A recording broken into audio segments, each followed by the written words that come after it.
Hello and welcome to the Nerd Cave Remote Technical Support video channel. Today I'm going to show you an easy way to compress files and folders into a single file so you can upload them to the internet or send them as an email attachment. I'm going to start with my downloads folder where I have some sample files that I downloaded, and I've also created a sample folder with at least one item in it. I'm going to select all these items by clicking the first item, holding my shift key and clicking the last item. And if I do properties on this, right-clicking the items I selected and click properties, it will tell me this is 5.48 megabytes, about 5.5 megs.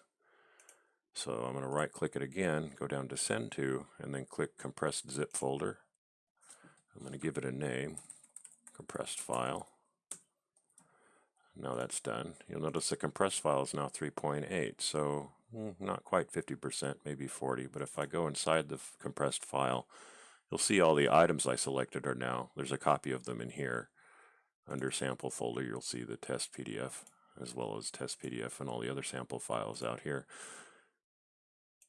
And I can take this file and move it anywhere, as well as attach it to an email if I want to send it to someone else. So that's an easy way to compress files into a single file to send somewhere. That's it for this video. Give it a thumbs up if it helped you out. Click subscribe if you want to see more. Also, make sure you check out the website www.the-nerdcave.com and tell your friends about me. I'd love to hear from them. Thanks for watching and have a great day.